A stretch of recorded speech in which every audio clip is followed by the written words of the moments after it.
Assalamualaikum warahmatullahi wabarakatuh. Waalaikumsalam.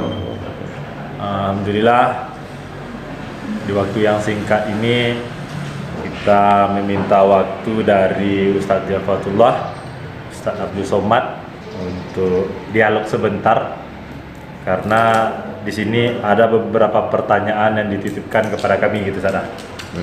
Karena ini berkaitan sedikit agak heboh dengan kedatangan Ustadz Abdul Somad itu yang ke Sumatera Baratnya, Ustaz.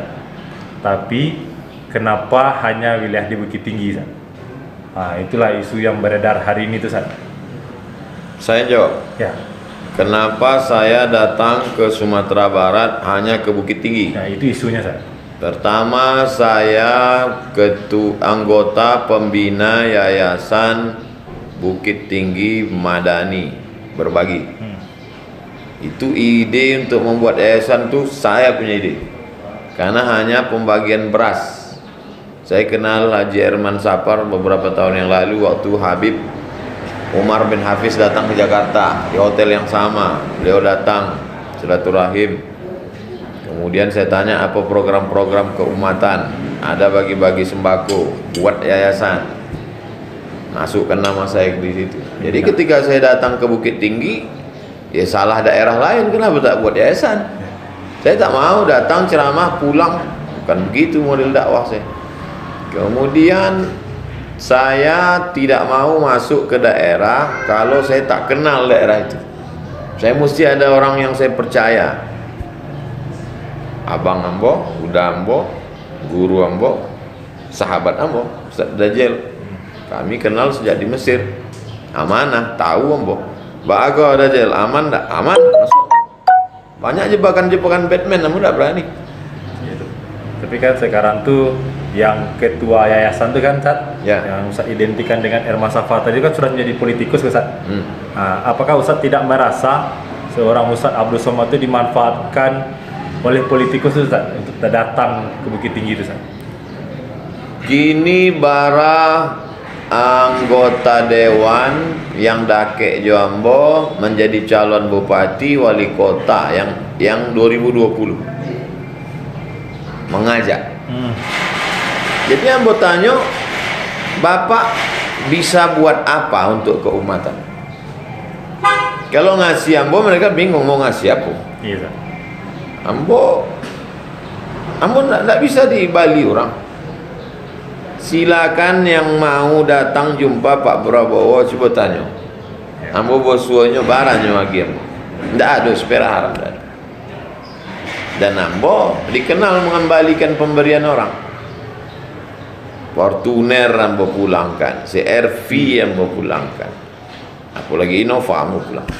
Jadi kalau ada calon bupati, calon gubernur mau mengajak ambo, mereka bingung ngasih apa. Paling kuat ngasih 20 juta, 50 juta. Jadi pas ambo ceramah, CRP yang mau pulangkan, Fortune mau pulangkan. Nah, itulah mentahnya. Tapi kalau punya program, bisa wak tolong pondok pesantren. Dukung, Ustaz. Bisa ambo tolong. Sedangkan sebelum jadi mencalon aja ambo support. Itu kan untuk keumatan. Nah, siap, Ustaz. Jadi itu.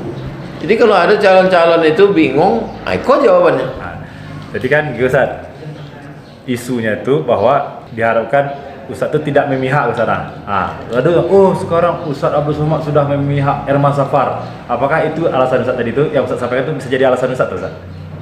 Mau Ustaz memihak, Ustaz? Ambo supaya bicara ambo ndak kama-kama, ambo tulis ya. Manga ambo mendukung Haji Herman Safar. Manga, apa kepentingan ambo? Nah, itu yang dihebohkan kini itu, Ustaz. Dua balik ambo tulis.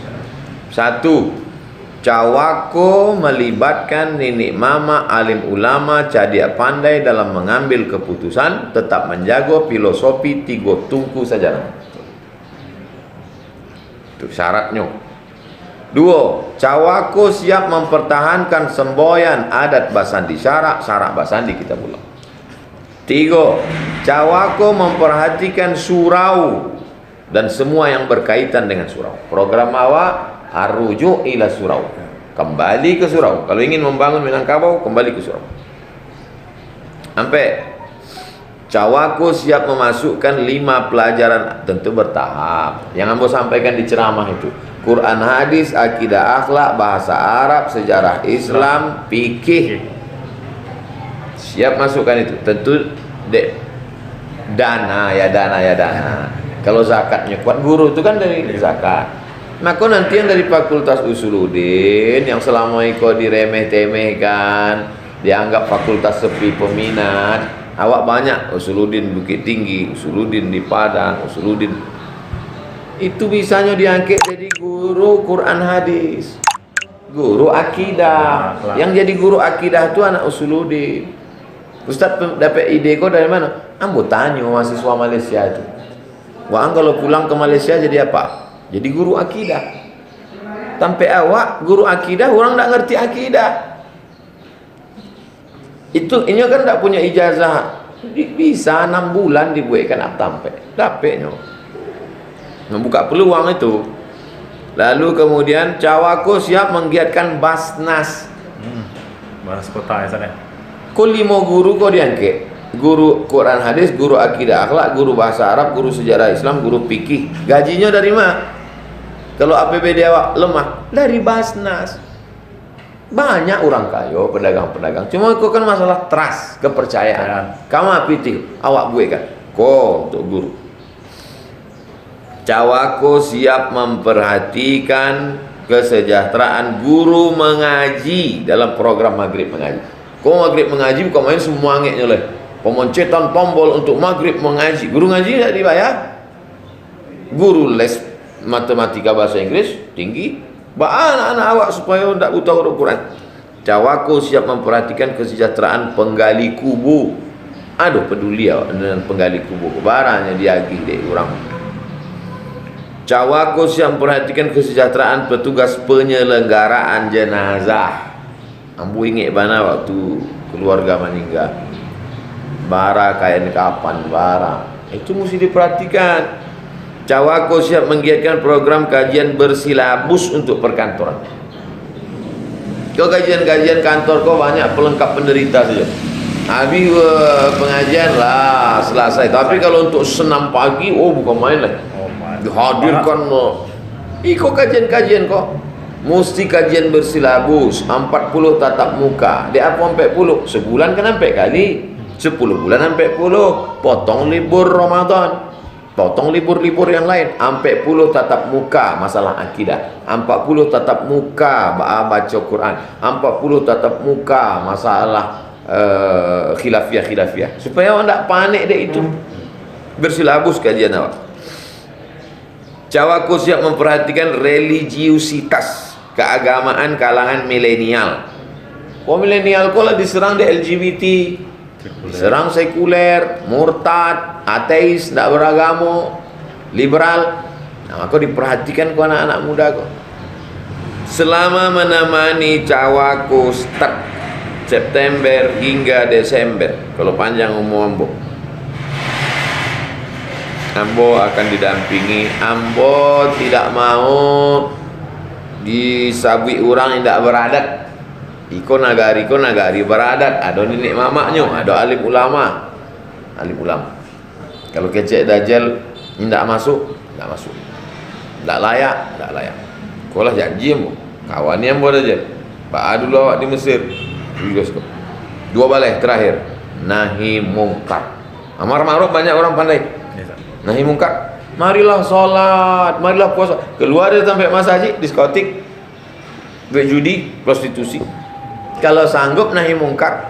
Jadi nan latah-latah majak ambo, ngundang ambo, dianggapnya undang, tanda tangan, selesai. Abdul Somad ndak itu, berartinya ndak kenal jambo. Sombong bu ya kok, memang mesti sombong. Masalah kau mesti sombong. Dari 12 alasan Ustadz tadi itu, ya. Berarti bisa dikatakan Ustadz sudah bulat untuk mendukung Herman Safar dan Marvendi ya untuk Kota Bukit Tinggi. Tidak boleh lah, apa dia teh boleh? Ya. Tadi Ustadz ngecek bahwa seorang Prabowo saja Ustadz tidak ada dapat apa-apa. Sekali pertanyaan tegas. Seperak haram lah. Tanya kalau tidak percaya baik ditanya Pak. Apakah ada Pak Bara Pak kasih Ustadz Somad waktunya mendukung apa? Putra klarifikasi Ustadz. Apakah Ustaz ada dapat nih dari seorang Erman Safar Ustaz? Tanya aja kalau ada barang Ada lagi lagi? yang ada lagi yang foto. Cuma difasilitasi. Aku mau datang juga pakai auto ambo. Iya. Cuma dek supaya nampak ambo gagah dinaikkan ke Fortuner itu Iya. punya inyo. Iya. Tapi beko pulang ambo tetap pakai auto. Salah nih mau keluar. Payah pakai apa tuh jalan-jalan dia. Biasa pakai tuh kenapa? Dia nampak dia orang buat sosok naik Alphard gagah ini. Pada punya inyo. Terima kasih Ustaz waktu pendek dari Ustaz. Supaya dengan alasan pendek dari Ustaz Awak tadi. diajarkan supaya tabayun. Ibu ya? Iya. Tabayun. Maka kalau ada fitnah-fitnah, klarifikasi. Masyarakat kan tidak bisa langsung ke ambo. Ada fitnah-fitnah, sampaikan. Ambo jawab insyaAllah. Terakhir mungkin saja Ustaz. Kan yang didengungkan Erman Safar itu adalah bahwa beliau ada didukung ulama Ustaz. Seberapa pentingkah calon kepala daerah itu didukung oleh ulama Ustaz? Ya, baik. Assalamualaikum warahmatullahi wabarakatuh. Waalaikumsalam. Dukungan ulama itu tentu saja setiap ulama yang berikan dukungan itu tidak sembrono. Ulama dia adalah ahli hikmah, ahlul haq, dia adalah ahli kebenaran dan mengambil keputusan dengan hikmah. Bahkan ulama itu ada yang dilengkapi dengan basirah. Ya, basirah itu dia memandang sesuatu itu dengan hikmah, dia sudah bisa memprediksi dengan batinnya. Nah, itu diantaranya. Nah, maka dukungan ke saudara Erman Safar ini, ya kita berikan dukungan. Saya terus terang saja, bahkan saya meminta beliau, bukan memberi dukungan. Saya rasa ini salah juga saya meminta beliau. Saya datang ke Bandung setelah saya melihat memprediksi kondisi Sumatera Barat dan kenapa banyak persoalan timbul di Sumatera Barat. Tentu saja itu tanggung jawab pemimpin. Artinya apa? Krisis pemimpin dalam berbagai hal. Maka kita perlu pemimpin yang energik, kemudian peduli kepada umat, kemudian siap merespon amanat para ulama. Maka ketika itu saya dialog di rumah beliau sampai jam 3 pagi. Akhirnya kita putuskan, kita minta beliau maju untuk pilkada di Kota Bukit Tinggi. Nah, jadi saya datang sebagai ketua GNPF, memang tidak mengatasnamakan GNPF, tetapi saya GNPF memang harus punya program seperti itu. Namun kenapa kita tidak sebutkan dari GNPF dari awal? Ya, pandangan orang kepada GNPF itu berbeda-beda. Nah, artinya apa? Belum ada juga kepastian secara kendaraan politik ketika itu. Nah, kemudian alhamdulillah GNPF Bukit Tinggi sekarang resmi mendukung beliau. Itu bukan intervensi saya. Saya sangat sportif. Beliau berdiskusi dengan GNPF Bukit Tinggi. Kemudian ternyata ada persamaan visi. Yang jelas satu komitmen yang kita ambil dari beliau siap diarahkan oleh para ulama. Dan dari segi apakah beliau ini seorang politikus, tadi sudah jadi politisi, tergambar sama kita politisi itu ada syahwat politik. Beliau ini setelah kita perkenalkan ke beberapa tokoh di Bukit Tinggi, beliau minta mundur. Saya pun panik juga. Beliau minta mundur ketika beliau di Mekah. Saya mencoba memberikan pencerahan, mengangkat semangat beliau kembali, sehingga keputusannya beliau maju. Waktu mundur itu beliau katakan begini, Ustaz, biarlah dana yang kamu pakai kamu serahkan kepada calon yang setuju. Carilah calon dan dana aku silakan dipakai. Nah, ini kan luar biasa. Nah, para kawan-kawan, para aktivis umat Islam, kira-kira dukungan Ustaz Abdul Somad, dukungan saya itu tentu saja bukan dukungan yang berlatar belakang hawa nafsu. Itu betul dukungan ada ditinjau secara yang visioner dari kacamata apa? Keagamaan, kemudian ekonomi. Kenapa? Karena beliau seorang praktisi ekonomi, sukses di rantau. Maka kader-kader kita harus kita kelola. Orang Minang banyak hebat di luar. Mereka segan untuk berkontribusi di kampungnya. Maka ketika kita seleksi, menurut kita lulus seleksi, kita berikan mereka jalan untuk membangun nagari mereka. Jadi kalaupun ada gonjang-ganjing, itu gonjang-ganjing berbasis politik. Saya lihat tuh, perhatikan itu berbasis politik gitu. Ya. Nah, kalaupun ada yang mengatakan ulama juga mengkritik, ya biasa aja itu khilafiyah ulama. Jadi saya sebagai ketua GNPF Ulama Sumatera Barat memang dari awal memprogram mereka. Dan insya Allah dukungan, saya kenapa tidak menyatakan dukungan? Saya menguji elektabilitas beliau di lapangan. Ternyata hari ini dukungan banyak pihak, simpul-simpul umat, simpul-simpul pemilih mendukung beliau. Luar biasa. Tanpa intervensi kita, tanpa pengaruh kita. Nah, jadi kita sengaja seperti itu, kita biarkan beliau dewasa di lapangan, elektabilitasnya naik di lapangan, tumbuh sendiri di lapangan, dengan kedewasaan dan pencerahan di lapangan. Dan alhamdulillah, kita lihat hari ini tidak hanya kita yang mendukung, kita hanya sekarang jadi penguat saja. Ya, terima kasih atas kesediaan waktu daripada Ustaz Fatullah dan Ustaz Abdul Somad. Nanti kita ada yang mau meluruskan sekete. Apa tuh, Ustaz? Kata eksploitasi ulama. Itu, Ustaz. Jadi dibayangkan ada seorang politikus mengeksploitasi Ustadz Beko ceramah, Abdul Iko orang tak kenal Ambo. Ambo tak model itu. Tak bisa orang mengatur isi ceramah Ambo, ide Ambo. Tak bisa orang menarik Ambo. Dek apa? Dek Ambo tak pernah temakan pancing. Lalu lalang ikan tu tak ada, betul lah. Tak pernah temakan pancing.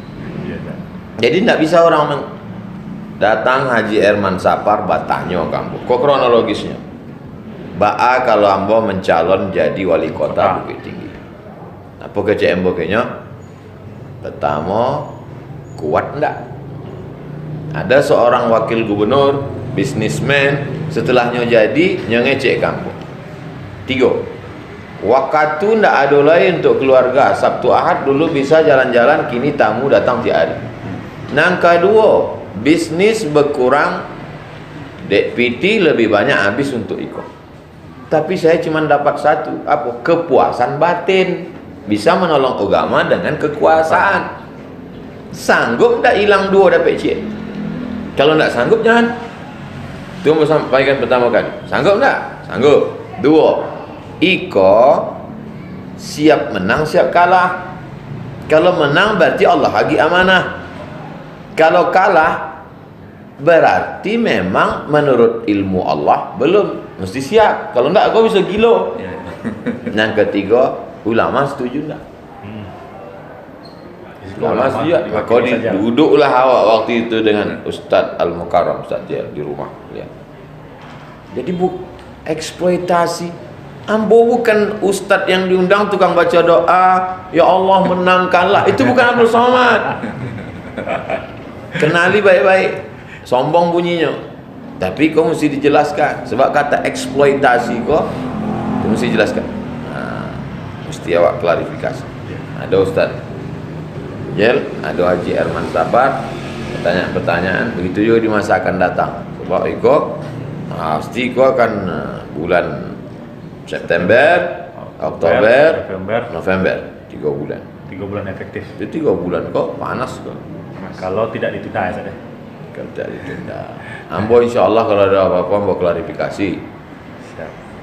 Itu yang butuh untuk diklarifikasi, Sat, karena isu itu masing-masing itu sangat beredar luas, Sat. Sekarang internet, medsos, apalagi sekolah daring, orang bisa berkata apa saja, Sat. Betul. Semoga dengan sedikit klarifikasi, sedikit. Kita ingin menyadarkan kita semua bahwasanya mewujudkan pemerintahan yang soleh, pemerintahan yang agamis itu proyek kenabian. Itu proyek kenabian. Maka ulama harus berperan. Ada pula yang mengatakan ulama jangan masuk politik praktis. Ini keliru ini. Ya. Itu proyek kenabian setelah Nabi hijrah ke Madinah, maka beliau melakukan perjanjian mengeluarkan piagam Madinah, berdirilah pemerintahan Madinah yang di bawah tentang Rasulullah, kepemimpinan Rasulullah SAW. Ini proyek kenabian, sunnahnya sunnah kauliyah, sunnah takririah, sunnah fi'liyah, lengkap itu. Jadi sepenggal hidup Rasul itu, kerasulan beliau itu pemerintahan yang soleh. Jadi itu artinya apa? Itu sunnah. Jadi memang ulama harus berperan. Jadi kalau sebut ulama seperti apa eksploitasi tadi ini keliru sekali ya. Ini fitnah. Ya, terima kasih waktu yang singkat ini. Kita lagi mencuri waktu dengan Ustaz Abdul Somad dan Ustaz Jal. Terima kasih Pak Haji Mas Safar supaya ini bisa menjadi bahan acuan. Terima kasih atas kesempatannya. Assalamualaikum warahmatullahi wabarakatuh. Waalaikumsalam.